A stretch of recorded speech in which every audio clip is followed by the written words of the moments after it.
નમસ્કાર વિદ્યાર્થી મિત્રો, અગાઉનું લેક્ચર જે છે એમાં આપણે કક્ષકોના આકાર વિશે માહિતી મેળવી છે. તો કક્ષકોના આકાર આપણે કોના આધારે, તો મુખ્ય ક્વોન્ટમ વાહક n જે છે એની આધારે આપણે જે ચુંબકીય ગૌણ ક્વોન્ટમ વાહક એલનું મૂલ્ય જે મેળવીએ છીએ તો એલ ઉપરથી આકારની માહિતી મળે છે. કદની માહિતી એન ઉપરથી મળે છે, બરાબર ને. અને આપણે આકારની માહિતી કોના ઉપરથી મેળવી છે, તો આકારની માહિતી જે છે એસ, પી, ડી, એફ અને એ જ કક્ષકોના આપણે આકાર નેક્સ્ટ લેક્ચરમાં જોઈ ચૂક્યા છીએ. હવે એમાં તમને એક પોઈન્ટ એ પણ આપ્યો છે કે કક્ષકો જે છે તો એના આધારે એમની જે ઉર્જા જે છે તો ઉર્જા કોની કેવી હોય છે કક્ષકોની, તો એ તમને કહ્યું છે કે જેમ કેન્દ્રથી જે વધુ નજીક છે, બરાબર ને, કેન્દ્રથી જે વધુ નજીક છે તો એની ઉર્જા જે છે આપણે શું કહ્યું છે કે ઓછી છે. જેમ જેમ દૂર જાય એમ ઉર્જામાં શું થાય છે, તો વધારો થાય છે. તો અહીં ઇલેક્ટ્રોન જે છે ઓછી ઉર્જા ધરાવતી કક્ષકોમાં રહેવા માગે છે. તો અહીં જે છે ઇલેક્ટ્રોન સૌપ્રથમ કયા, તો નીચેની ઉર્જા સ્તર છે, ધારો કે 1s, તો ઇલેક્ટ્રોન એમાં રહેવા માગે છે. પછી એ સામા જાય છે 2sમાં, બરાબર ને, પછી એ 2pમાં.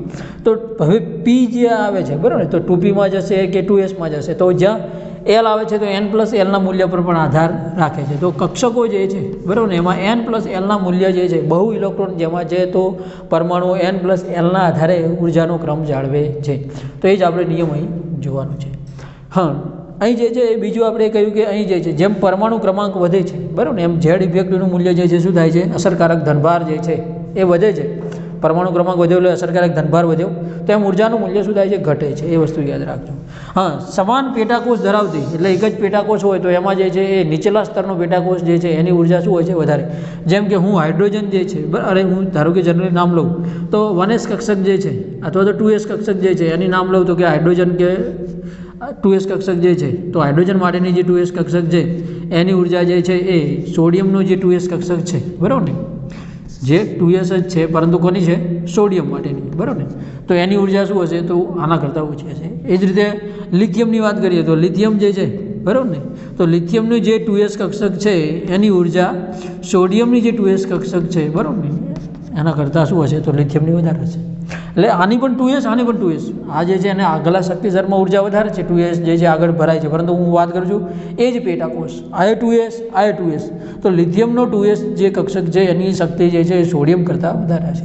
એમ ક્રમશઃ તમે જે છે સોડિયમની જે છે એ 2s કક્ષક જે છે એ પોટેશિયમ કરતાં વધુ ધરાવતી હશે. તો સમાન પેટાકોષ હોય તો એમાં આમની જે છે ઉર્જા સ્તર આ રીતે હોય છે. તો આ રીતના અમુક જે છે MCQ પોઈન્ટ પૂછાતા હોય છે કે નીચેનામાંથી 2p, 3p અને 4pમાં ઇલેક્ટ્રોન જાય છે તો ઉર્જા સ્તર કેવો હશે, બરાબર ને. કોઈ ધારો કે બ્રોમિન છે, બ્રોમિન માટે એક ઇલેક્ટ્રોન જે છે 2pમાં ભરાયા છે, 3pમાં ભરાયા છે, 4pમાં ભરાયા છે, બરાબર ને, તો ઉર્જા સ્તરનો ક્રમ કેવો હોય છે, તો 2p જે છે એ, પછી 3p અને 4p. તો આ રીતે જે છે એ આગળ જેમ જેમ જાઓ છો તો આ પેટા સ્તર જે છે એની ઉર્જા વધુ હોય છે. તો આ વસ્તુ યાદ રાખશો, બરાબર. હવે જે છે એ આપણે આના આધારે આપણે આખું ચેપ્ટર જે છે એના અંતમાં આવી ગયા છે કે આપણે શું વાત કરી કે પરમાણુ કેવો હશે. તો પરમાણુ જે છે અહીં આપણે ગોળીય કે એ જે છે તો એના આકાર આપણે નક્કી અલગ અલગ કર્યા. જો કક્ષકોના આધારે તો એસ કક્ષક છે તો સમતલીય ગોળીય છે, પી છે તો ડંબેલ આકારમાં એ છે, બરાબર. એટલે આકાર એવો, એટલે એનો મતલબ કે ઇલેક્ટ્રોન એ માર્ગમાં ભ્રમણ કરે છે, બસ આકાર એ રીતે છે, એમાં આકાર નથી. આપણે જેમ કે પૃથ્વી જે છે સૂર્યની આજુબાજુ શું કરે છે, ભ્રમણ કરે છે, તો એ માર્ગ જે છે, બરાબર ને, તો પૃથ્વીનો પરિક્રમણ માર્ગ થયો તો એ કેવો છે, વર્તુળાકાર માર્ગ છે. એટલે આપણે કહ્યું કે પૃથ્વી વર્તુળાકાર માર્ગમાં ફરે છે. એમ અહીં જે છે તરંગ રીતે છે, ઇલેક્ટ્રોન શું છે, કેન્દ્રની આજુબાજુ તરંગ રીતે ફરે છે, બરાબર. હવે ઇલેક્ટ્રોન ફરે છે એ બધું તો ખબર પડી ગઈ આપણને કે આ રીતે ઇલેક્ટ્રોન છે, પરંતુ n, l, m ના મૂલ્યો કક્ષકો બતાવે છે. પણ એમાં ઇલેક્ટ્રોન કઈ રીતે હશે, જેમ કે મેં કહ્યું કે અહીં જે છે ધનભાર છે, બરાબર ને, કેન્દ્ર જે છે, તો આપણે વાત જો અહીં ઇલેક્ટ્રોનની થાય છે તો આજુબાજુ જે છે એ આ રીતે શું છે આપણી, તો n = 1 છે, n = 2 છે, બરાબર ને, n = 3 છે.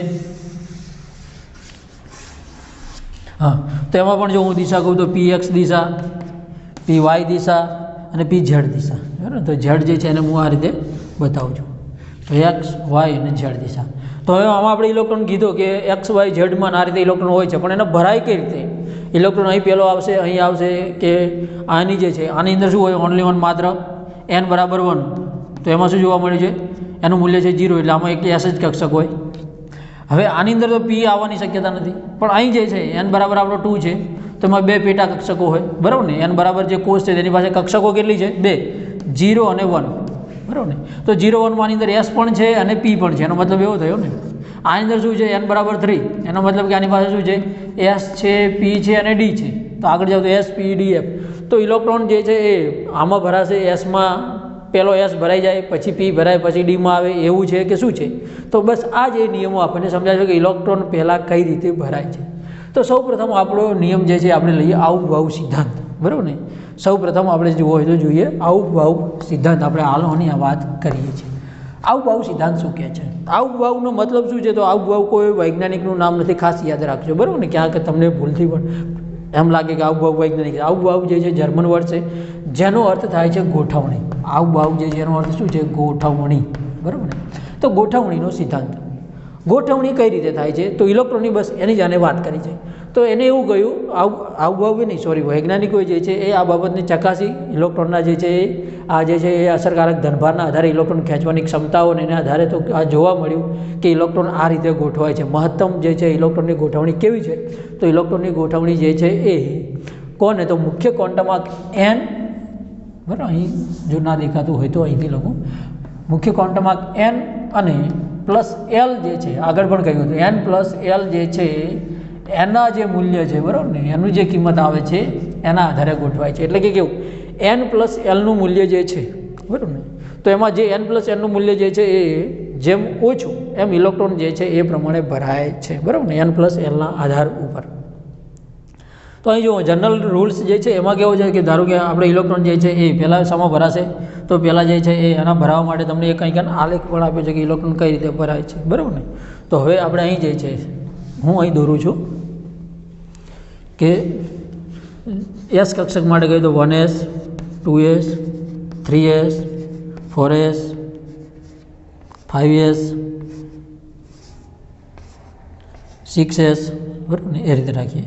હવે અહીં 1p ના હોય તો શરૂ થાય 2p 3p 4p, બરાબર ને, અપ ટુ 5p લઈ શકો છો. ત્યાં જવાની જરૂર નહીં પડે. એસ પી પછી ડી આવે તો 2d હોતું નથી, 3d હોય છે, બરાબર ને. તો 3d 4d એ રીતે 5d એ રીતે એફ આવશે, બરાબર ને. અહીં જે છે એ 3d તો 3f નથી હોતો, 4f હોય છે, 4f હોય છે, બરાબર ને. એ જ રીતે અહીં જે છે એ 7s તમે લખી શકો છો. તો આ શું છે? આ બતાવે છે કે, બરાબર ને, આગળ જે છે, બરાબર, આગળ જવું તો 4f પછી અહીં જે છે તો SPD F તો G, તો અહીં G નથી આવતો, બરાબર ને. તો અહીં જે છે તમારે કેવું તો 5G શરૂ થાય. ધારો કે અહીં મારે વાત કરવી તો 5F છે અને અહીં શું આવશે? 5G. તો ઇલેક્ટ્રોન જે છે એ આ શક્તિ સ્તરમાં કઈ રીતે ભરાયેલો છે? તો જનરલ માહિતીમાં એવું કહ્યું છે કે સૌ પ્રથમ જે છે 1sમાં ભરાય, બરાબર ને. પછી એ શામાં ભરાય? તો 2sમાં ભરાય. જુઓ ઇલેક્ટ્રોન જે છે એ અહીંથી જુઓ, અહીંથી હું ભરવાની માહિતી કહું, અહીંથી ઇલેક્ટ્રોન ભરાયા પછી જે છે અહીંથી અહીં નથી ભરાતા, બરાબર ને. અહીં જે છે તમને બુકમાં આ રીતે આવી જાઓ, અહીં તમે ફરીથી ઉપર આવી જાઓ, આ રીતે જે છે તમે ફરીથી ઉપર આવી જાઓ અને ઇલેક્ટ્રોન જે 2sમાં ભરાય. ફરીથી તમે જે છે એ ઇલેક્ટ્રોન ક્યાં ભરાય છે? તો આ રીતે ભરાય છે. અહીંથી જે છે એ તમારે ક્યાં આવવાનું છે? ઉપર, બરાબર ને. તો અહીં 1s ભરાય પછી 2s ભરાય, બરાબર ને. પછી શું ભરાય? તો 2p ભરાય. એટલે આમ નથી ભરાતી, 2p ભરાય 3s, કારણ કે અહીં આગળ જશો એમ વધુ ખબર પડશે. અહીં જુઓ છે આ એનો શક્તિ સ્તર છે, બરાબર ને. આ રીતે જે છે, બરાબર ને, ક્રમશઃ જે છે એ ઇલેક્ટ્રોન આ રીતે ક્રમશઃ ભરાતા જાય છે. હવે આ રીતે વાત કરવી હોય તો અહીં જે છે, બરાબર ને, તો આ રીતે પણ આગળ આવતું જશે. એટલે એનો મતલબ શું થયો? પહેલે શું ભરાય? 1s2 2s2 2p 2pમાં વધુમાં વધુ ઇલેક્ટ્રોન કેટલા આવે? તો અહીં જે છે એ p માટે x y ને z છે, બરાબર ને. તો 2pમાં ભરાશે, બરાબર ને. તો વધુ કેટલા ભરાય? તો આગળના નિયમો આપણે અહીં છે જ, બરાબર. તો અહીં જે છે 2p ભરાય પછી 3s ભરાય, 3s પછી જે છે એ 4s નથી ભરાતી, 3s પછી જુઓ 3p. અહીં સમજવાનું છે હા કે અહીં 1s છે અને 2s ને 2p જો અહીં મેં કહ્યું કે પહેલાં સૌપ્રથમ ઇલેક્ટ્રોન છે s જે છે તો 1sમાં ભરાઈ જશે, બરાબર ને. તો ઇલેક્ટ્રોન જે છે s કક્ષક જે છે, બરાબર ને, તો આ કક્ષકમાં ઇલેક્ટ્રોન, બરાબર, ગોળીય આકાર છે, ગમે ત્યાં આવી શકે છે એ રીતે, બરાબર ને. તો એ s કક્ષકમાં ઇલેક્ટ્રોન ભરાય છે 1sમાં. પછી 2sમાં દાખલ થાય. તો 2sમાં પણ જે છે એ શું થશે? તો કોઈ પણ જગ્યાએ ઇલેક્ટ્રોન દાખલ થાય છે. આપણે આ તો ખાલી જનરલ સમજાવું છું કે એસમાં. પછી શામાં આવે? તો પછી 3sમાં નહીં, 2p જે છે, બરાબર ને, એની પોતાની જે 2p કક્ષક છે, બરાબર ને. તો પેટા કક્ષક આમાં જે છે 1 ને અહીં જે છે s ને p છે. તો p કક્ષકો જે છે એમાં px ઉપર, આ જો x છે, બરાબર ને, અહીં આ નહીં, બરાબર ને, px ઉપર, py ઉપર, pz ઉપર. તો આ રીતે જે છે એ ઇલેક્ટ્રોન ભરાતા હોય છે, બરાબર ને. તો મહત્તમ જે છે કેટલા ભરાશે નિયમ જોઈએ, ખાલી ભરાય છે એવું તમે સમજો કે ઇલેક્ટ્રોન જે છે એ 2p જે છે, બરાબર ને, એમાં ભરાય છે, બરાબર. તો 2pમાં ભરાય. પછી અહીં જો 2s ને 2p આ બંને તો 2 2 હતું, તો આમાં n + l નું મૂલ્ય જોવું હોય, બરાબર ને. તો 2s જે છે એમાં એન પ્લસ એલનું મૂલ્ય કેટલું આવે? એન બરાબર શું છે? 2 છે અને એલ બરાબર કેટલા છે? આ ચાકથી નહીં દેખાતું હોય તો અહીં લઉં છું 2s જે છે 2sમાં જે છે એ એન બરાબર 2, એલ બરાબર કેટલા છે? એસ બરાબર 0, તો 2 અહીં 2 આવે છે. અને 2p લઈએ તો 2pમાં એન બરાબર તો 2 જ છે, પરંતુ p બરાબર કેટલા છે? તો p બરાબર 0 1, તો 1 છે, તો મૂલ્ય શું થયું? 3 થયું. તો આ 2 આવે છે અને આ 3 આવે છે. તો સૌ પ્રથમ જે છે ઇલેક્ટ્રોન કોનામાં જશે? તો અહીં જો 2sનું મૂલ્ય કેટલું છે? 2 છે અને 2pનું કેટલું છે? 2 છે. તો 1s ભરાય પછી 2s ભરાય, બરાબર ને? એટલે નીચા મૂલ્યમાં એન પ્લસ એલનું જે છે એ કયું જે નીચું મૂલ્ય હોય છે એમાં ઇલેક્ટ્રોન પ્રથમ દાખલ થાય છે, બરાબર ને? એન પ્લસ એલના જે ટોટલ મૂલ્યમાંથી નીચું મૂલ્ય હોય, બરાબર ને? તો અહીં જોજો 2s જે છે અને 2p છે, તો આ બંનેના મૂલ્યમાંથી નીચું મૂલ્ય કયું છે? તો આ સમાન છે, પરંતુ s અને p ના આધારે આ 2 છે અને 3 છે, તો 2sમાં દાખલ થશે, પછી આમાં દાખલ થશે, પછી 3sમાં આવો, પછી 3sમાં ભરાશે, કારણ કે 3 પ્લસ 0 એટલે 3 થશે, બરાબર ને? તો આ પણ 3 છે, બરાબર ને? હા, તો આમાં જે છે એ 3s પછી જેવું છે, ફરીથી તમે જાઓ તો 3sમાં ભરાય, પછી 3pમાં ભરાય, પછી 4sમાં, બરાબર ને? તો 3pમાં ભરાશે, પછી 4sમાં, પછી અહીંયા 3dમાં ભરાય. તો અહીંથી તમે આના પણ મૂલ્ય જોઈ શકો છો કે પહેલાં જે છે એ 3s અને આ બંનેના મૂલ્યો જે છે બંને એન પ્લસ એલનું મૂલ્ય કરો. ધારો કે હું અહીં 4sનું મૂલ્ય કહું છું, તો 4sનું મૂલ્ય 4sમાં એન બરાબર 4 અને આ 0, તો ટોટલ કેટલા થયા? 4. અને અહીં જે છે 3d, તો 3dમાં એન બરાબર 3 છે, જુઓ એન બરાબર 3 છે, પરંતુ ડી બરાબર કેટલા છે?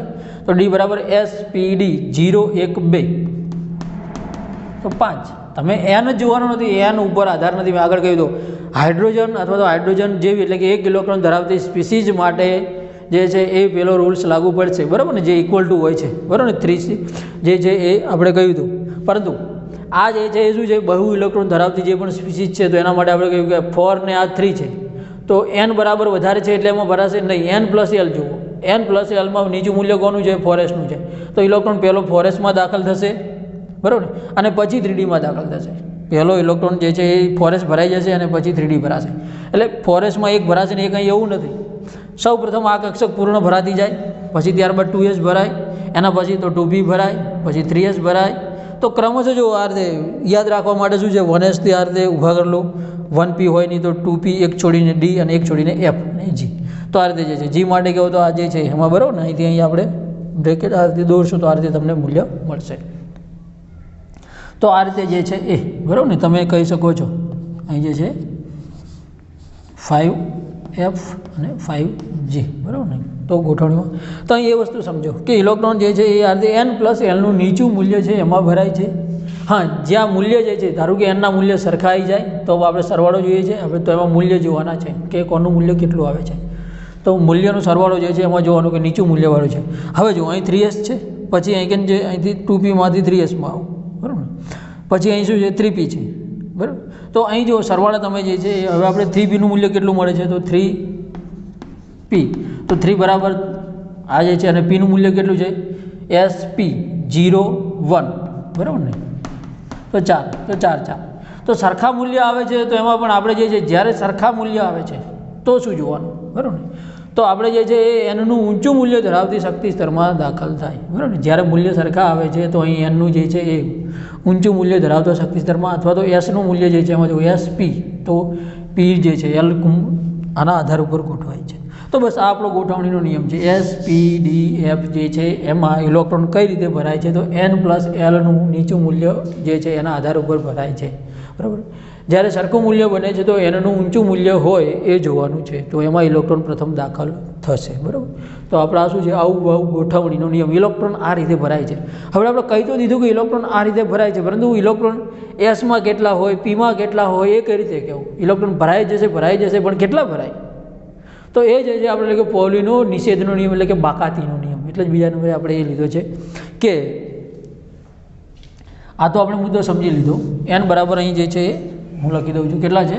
આ કક્ષા માટે 3 છે, તો 0 અહીં 1 2 3 છે, એટલા માટે S P અને D.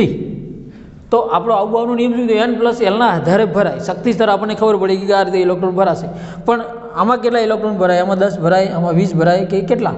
તો પૌલીનો નિષેધનો નિયમ આ શું બતાવે છે? તો પૌલીનો નિષેધનો નિયમ એવું કહે છે કે કોઈ પણ જે છે એ શક્તિ સ્તર છે તો એની જે કક્ષક છે તો એ શક્તિ આની એસ પાસે જેટલી છે તો એસ પાસે શું છે તો એની પાસેની જે છે એને આપણે ચોરસથી બતાવીએ છીએ, બરાબર ને? આ રીતે જે એસ પાસે શું છે તો આ રીતે છે. પી પાસે કેટલી છે તો આપણે એન પ્લસ જે છે આપણે 2l+1 ના આધારે કેટલી મળેલી છે તો એની પાસે 3 મળેલી છે, એટલે 1 2 અને 3 છે. આ રીતે બતાવીએ છીએ, બરાબર ને? તો આ જે છે એ આપણે એક ખાનું જે બતાવ્યું છે ટૂંકમાં એ એનું શું છે એક ઘર છે. તો અહીં પોલીનો નિયમ એવું છે કે તમારી પાસે શું છે, ધારો કે આપણે એક સોસાયટી છે અને સોસાયટીમાં જે છે એ આપણે અલગ અલગ વિભાગ પડે છે, તો એ વિભાગો જે છે એ શું છે આખી એક સોસાયટીને આપણે શું કહીએ આપણો આખો પરમાણુ એટલે કે કક્ષાઓ જે છે, બરાબર? સોસાયટીની અંદર અલગ અલગ ભાગ છે તો એને આપણે કક્ષકો કહીએ. કક્ષકો જે છે એ છે. હવે કક્ષકો સોસાયટીમાં આપણે ઘર છે તો ઘરને આપણે શું કહીએ છીએ તો એક સોસાયટીમાં કેટલાક જે છે એ ઘર છે. હા, હવે એક ઘરમાં કેટલા ઇલેક્ટ્રોન આવી શકે એ નિયમ જે છે એ છે પૌલીનો નિષેધનો નિયમ. એક ઘરમાં વધુમાં વધુ કેટલા ઇલેક્ટ્રોન રહી શકે તો પૌલે એવું કહ્યું કે એક જ ઘરમાં અહીં કને વધુમાં વધુ 2 સભ્ય રહી શકે. બસ એનું કહેવું હતું કે એક જ ઘર જે છે એમાં વધુમાં વધુ 2 સભ્ય એટલે કે 2 ઇલેક્ટ્રોન રહી શકે. આપણા સભ્ય કોણ છે? ઇલેક્ટ્રોન છે. તો અહીં એવું કહેવું છે કે જે કક્ષા છે એની કક્ષકો જે છે તો કક્ષકો જે છે એમાં ઇલેક્ટ્રોન વધુમાં વધુ એની જે પેટા કક્ષકો છે તો એક પેટા કક્ષક છે એમાં વધુમાં વધુ 2 ઇલેક્ટ્રોન રહી શકે છે. એટલે એનો ટૂંકમાં નિયમ એવો હતો કે એક રીતે કહેવા જઈએ તો કે એક જ પેટા કક્ષક છે એના ચારેય ક્વોન્ટમ આંક સરખા હોઈ શકે નહીં. એક જ પેટા કક્ષકના ચારેય ક્વોન્ટમ આંક એટલે કે n, l, ml અને sના મૂલ્ય જે છે એ ક્યારેય સરખા હોઈ શકે નહીં. મહત્તમ n, l, m સરખા હોઈ શકે પરંતુ s ક્યારેય સરખો હોઈ શકે નહીં, બરાબર? તો જેમ કે હું વાત કરું ફોરેસ્ટની, તો હું ફોરેસ્ટ માટે કહું તો ફોરેસ્ટ માટે n બરાબર શું છે 4 છે, બરાબર ને? n બરાબર 4. અહીં કે હવે મારે લેવું છે l, તો l નું મૂલ્ય શું છે s છે એટલે 0 છે. ml નું મૂલ્ય શું મળે છે તો ml નું મૂલ્ય અહીં કે શું મળશે 0 જ મળશે, -l થી +l. s નું મૂલ્ય શું હશે તો s નું મૂલ્ય -1/2, s નું મૂલ્ય શું આવશે -1/2 અથવા તો +1/2, કોઈ જે છે બેમાંથી એક જ હશે. એટલે કે આની અંદર જે ઇલેક્ટ્રોન ભરાય છે એક જો -1/2 ધરાવતો હોય તો બીજો ઇલેક્ટ્રોન એનાથી રિવર્સ +1/2 ધરાવતો હશે, બરાબર ને? બીજો ઇલેક્ટ્રોન કેવો હશે એનાથી વિરુદ્ધ. એટલે કે આપણી આ જે પેટા કક્ષા આપણું ઘર છે એમાં એક ઇલેક્ટ્રોન જે ભરાયો છે એવો ને એવો બીજો ભરાઈ શકે નહીં. આનો મતલબ કેવો થયો કે એક ઘરમાં જે રહે છે એ અહીં એવો આ સોસાયટીનો નિયમ છે કે આમાં જે છે જોડકામાં આવવું, બરાબર ને? જોડકામાં આવવું એટલે કે જોડકા કહેવા તો 2 ભાઈ 2 બહેનો, બરાબર ને? તો 2 મિત્રો 2 ફ્રેન્ડ એ રીતે અહીં જે છે એ જોડકામાં, બરાબર ને? પતિ પત્ની એક સ્ત્રી અને પુરુષ જે છે એ જ રહી શકે આવો નિયમ છે, બરાબર? હા, એ 2 જ, પાછું એમનું કોઈ નહીં, એમના મા બાપ નહીં, એમની ફેમિલી નહીં, આવો એક શું છે એમનો તો ગોઠવણીનો નિયમ છે. પૌલીનું કહેવું એવું છે કે એક જ જે છે એ પેટા કક્ષક એમાં વધુમાં વધુ 2 ઇલેક્ટ્રોન સમાઈ શકે. તો એનો મતલબ એવો હતો કે ચારેય ક્વોન્ટમ આંક સરખા હોઈ શકે નહીં. તો ફોરેસ્ટની મારે વાત કરી તો ફોરેસ્ટમાં 2 ઇલેક્ટ્રોન આવી શકે.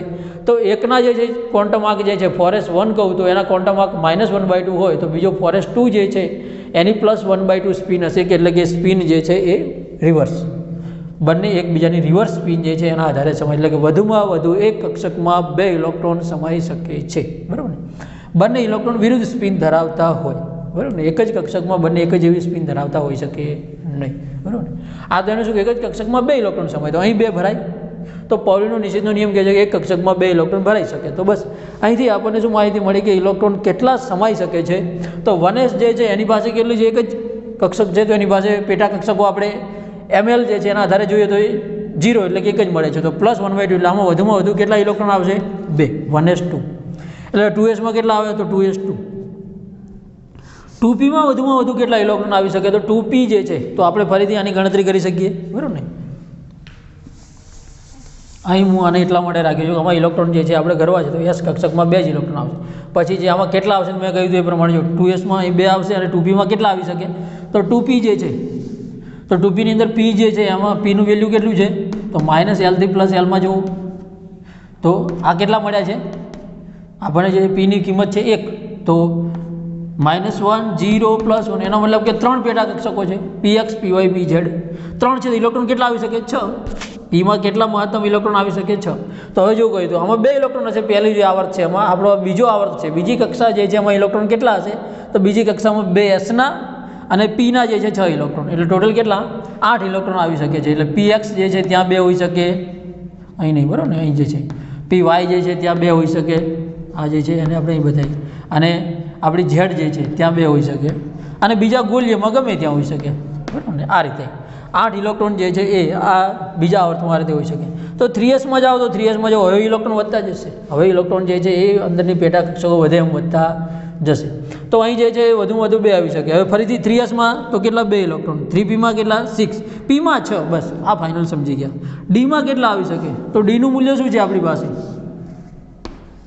ડીનું મૂલ્ય કેટલું છે? તો ડીનું મૂલ્ય આપણી પાસે શું છે?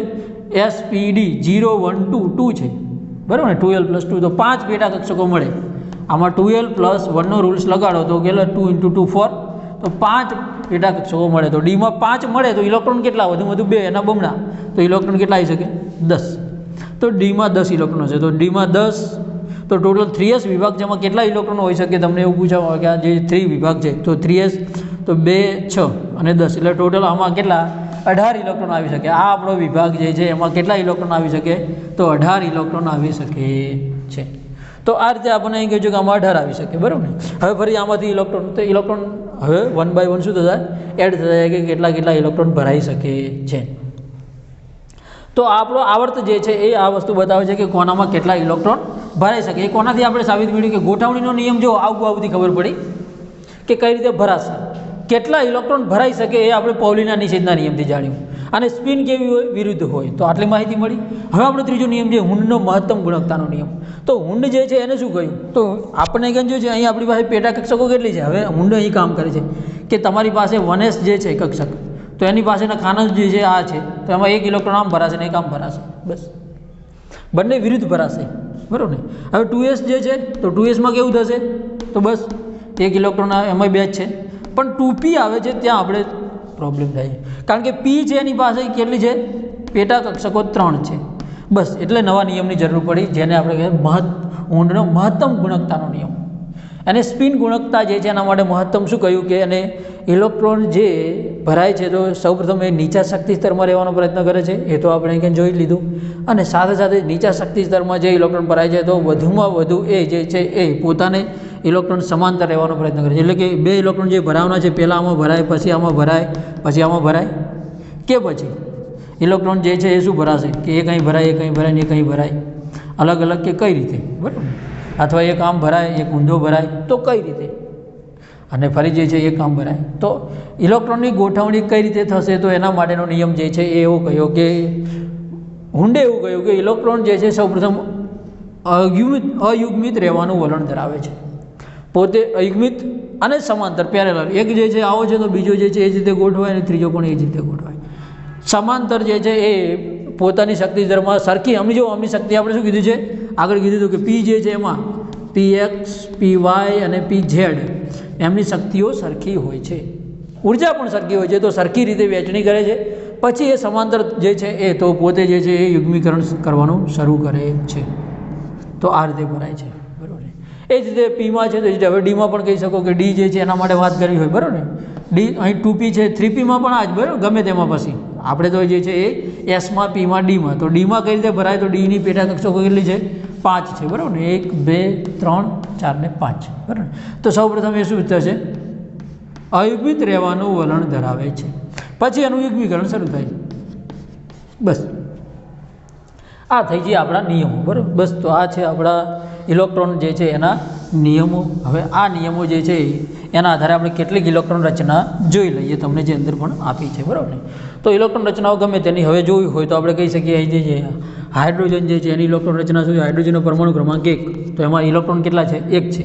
તો હાઇડ્રોજન આપણે આ રીતે બતાવતો હોય ચોરસથી, તો આ જે આપણી 1s છે તો એમાં 1 ઇલેક્ટ્રોન ભરાશે, બસ. હવે વાત કરીએ હિલિયમ, તો હિલિયમમાં ઇલેક્ટ્રોન કેટલા છે? 2 છે. તો હિલિયમમાં કઈ રીતે ભરાશે?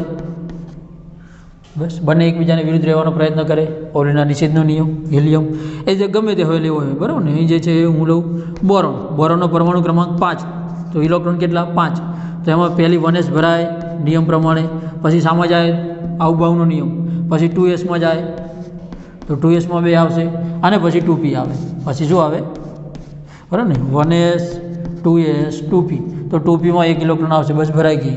જેટલા છે એટલા ભરાશે, પછી તો આગળ કે વધારાનો મૂકશે નહીં, બરાબર ને? અહીં હવે જે છે હું લઉં છું, ધારો કે બોરોનની જગ્યાએ હું કોઈ બી લઉં કાર્બન લઉં, તો કાર્બનમાં કરીએ કાર્બન પરમાણુ ક્રમાંક 6, ઇલેક્ટ્રોન 6, તો 1s ભરાય, 1sમાં 2 ઇલેક્ટ્રોન, 1s2, 2s2 અને 2p, તો બીજા 6 વધ્યા તો 2p2. પણ એમાં કહી તો એક આમાં ભરાય અને બીજો ઇલેક્ટ્રોન અહીં ભરાશે, બરાબર ને? આમાં નહીં ભરાય, આટલું યાદ રાખવાનું છે કે કઈ રીતે ભરાય છે.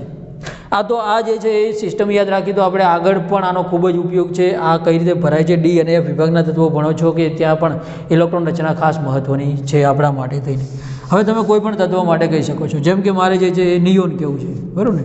નિયોન પરમાણુ ક્રમાંક 10, ઇલેક્ટ્રોન 10, તો 1s2, 2s2, પછી 2pમાં અહીં એક ભરાય તો આમાં 10 ભરાશે. ટોટલ 6 ઇલેક્ટ્રોન કેટલા વધુ આવી શકે? 6 આવી શકે. તો જો 2, 4 અને 6, 10 થઈ ગયા. તો અહીં જે 4 ભરાઈ ગયા, 5, 6, 7, પછી યુગ્મીકરણ શરૂ થાય 10. તો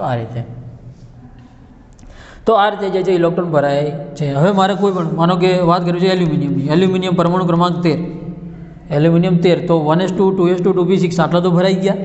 હવે જે છે બીજી કઈ કક્ષક આવે છે તો આપણને ખબર હોવી જોઈએ કે 1s2, 2s2, 2p6 પછી શું આવશે.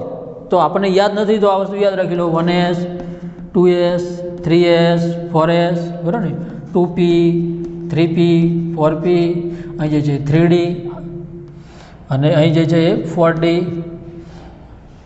4f, બરાબર ને? આટલું જે છે એમાં કરશો તો પણ ખબર પડી 1s. આ રીતે સળંગ કરતું જવાનું, જોઈ લેવાનું. હા, વારંવાર કરશો એટલે યાદ રહી જશે. તો જો 1s ભરાઈ ગઈ, 2s ભરાઈ ગઈ, પછી શામાં આવે છે? 2pમાં આવે છે, પછી 3sમાં આવે છે. તો 1s2, 2s2, 2p6, હવે 3sમાં આવે છે. તો અહીં તમારી કક્ષક કઈ આવશે? 3s આવશે. આ રીતે, બરાબર. તો 3sમાં કેટલા ભરાવે? મહત્તમ 2 ભરાઈ શકે. 3s જે છે એમાં મહત્તમ કેટલા આવી શકે? તો 2 આવી શકે. તો 3sમાં 2 આવી શકે. તો પણ હજુ કેટલા થયા? તો 10 અને અહીં જે છે 3sમાં 2 એટલે આપણે 12 થયા, 13 ઇલેક્ટ્રોન આવે. 3s પછી શામાં આવે છે? 3pમાં. તો 3p જે છે એની પેટા કક્ષકો કેટલી છે? 5 છે, બરાબર ને? તો આ છે 3p. તો 3pમાં હવે એક જ આવશે એટલે 13 થઈ ગયા, બરાબર ને? તો આ જે છે 10, 11, 12 અને 13. તો આ રીતે તો આપણે શું થઈએ? ઇલેક્ટ્રોન રચના આ જે છે એને આ રીતે લખવાની આપણી રીત છે. હવે આ જે છે જો નિષ્ક્રિય વાયુઓ જે છે એને તમે કાયમી રચના છે એને તમે આ રીતે લખી શકો છો, નિયોન. એને ભેગી કે આ રચના નિયોનની છે. બસ હવે લખી દો 3s2, 3p1. તો આ રીતે પણ ક્યારેક લખવામાં આવતું હોય છે. તો આ લખવાનું સમજી જાઓ. તો બસ આ રીતે તમે ઇલેક્ટ્રોન ભરતા જાઓ અને લખતા જાઓ, ઇલેક્ટ્રોન ભરતા જાઓ, લખતા જાઓ. તો અહીં જે છે ક્રમશઃ, બરાબર ને? ભરતા જાઓ અને લખતા જાઓ. પણ અહીં તમને જેવું આપ્યું છે કે જ્યારે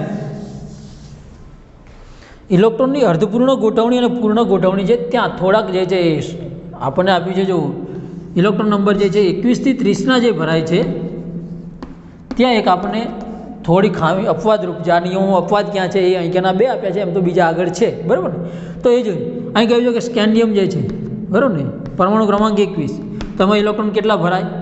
તો 21 જે છે એને તમારે ક્રમશઃ લખી 1s2, 2s2, 2p6 સારે કરે. તો છેલ્લો કયો આવશે? આર્ગોન 18 જે છે, બરાબર ને? AR જે છે એને હું આ રીતે લખી દઉં છું કે જેના ઇલેક્ટ્રોન કેટલા છે? ટોટલ 18 ઇલેક્ટ્રોન છે, બરાબર ને?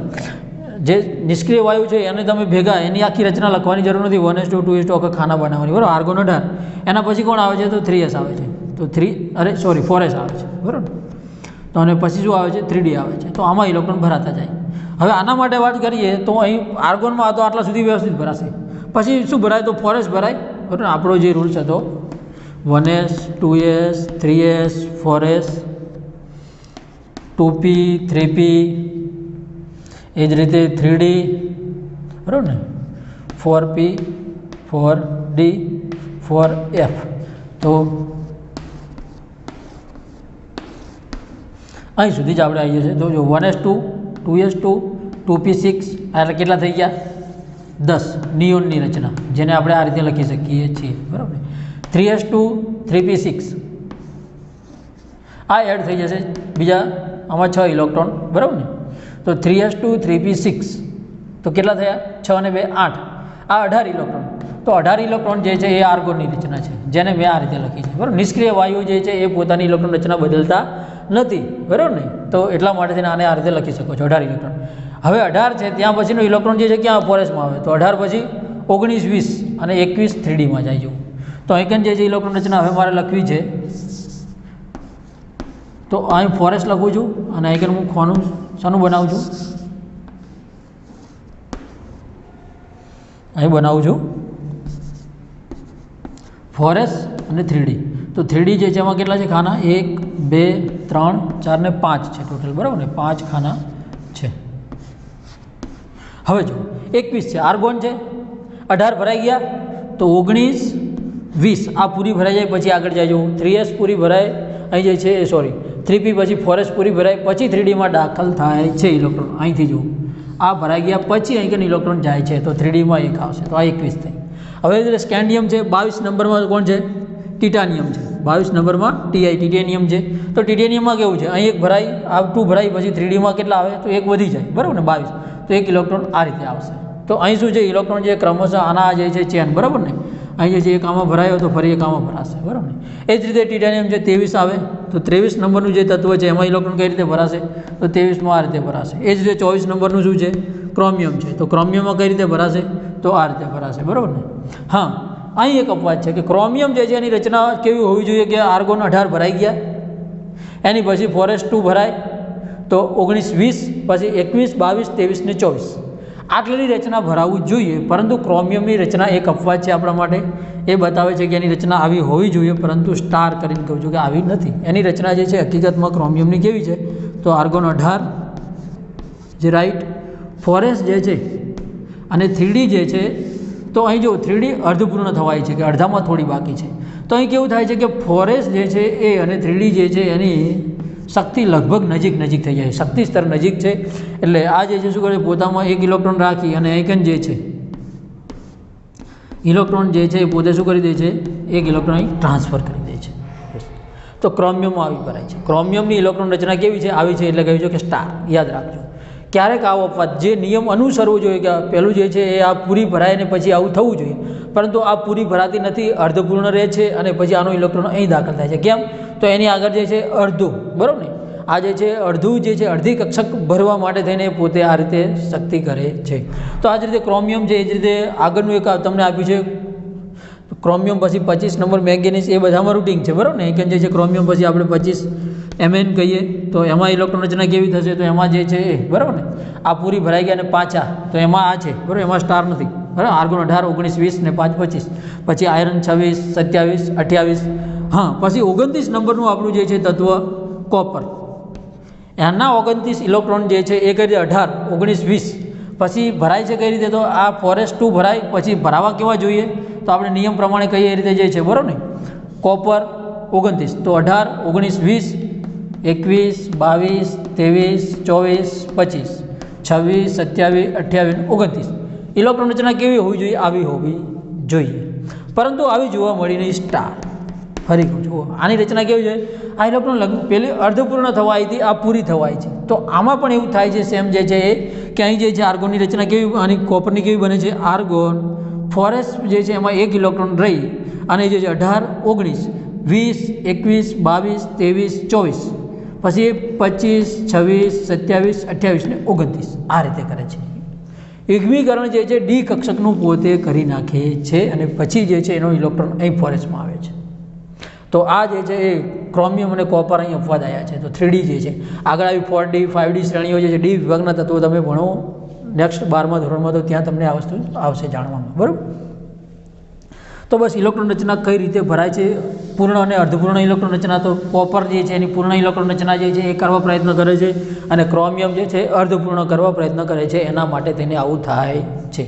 તો આ બાબતો જે છે 3 નિયમોથી આપણે જાણી શકીએ છીએ કે ઇલેક્ટ્રોન કઈ રીતે ભરાશે. તો તમને બુકમાં જો આપણે આખા અત્યાર સુધીના જેટલા તત્વો છે એ બધાના લગભગ 112 તત્વો સુધીની ઇલેક્ટ્રોન રચના તમને આપેલી છે તો તમે જોઈ શકો છો.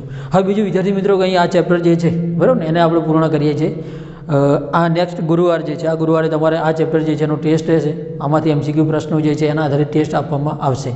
આગળ જે લઈ લીધો છે જ્યાં સુધીનો ટેસ્ટ બરાબર ને કે લગભગ દ બ્રોગલી સિદ્ધાંત પહેલાં જે છે તો એના પછીના જે છે બરાબર ને ત્યાંથી આપણે એનો ટેસ્ટ નીકાળશું. બીજું કે હવે આમાં સ્વાધ્યાયના પ્રશ્નો જે છે 2 પોઈન્ટ લગભગ 22 સુધી પૂર્ણ કરેલ છે. એની પછી જે છે એ બીજા સ્વાધ્યાયના પ્રશ્નો જે છે એ આપણે તમને હોમવર્કમાં આપું છું, સોલ્વ કરજો.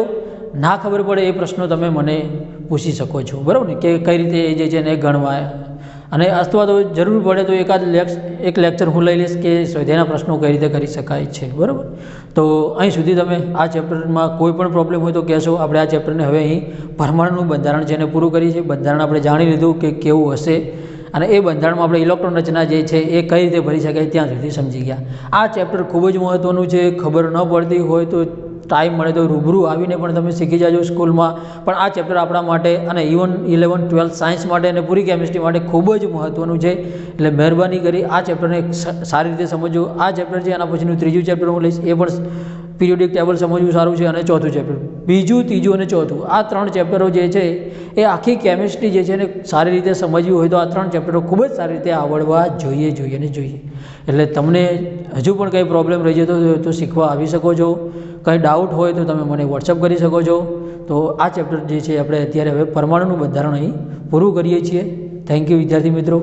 નેક્સ્ટ આપણે ફરી મળીશું.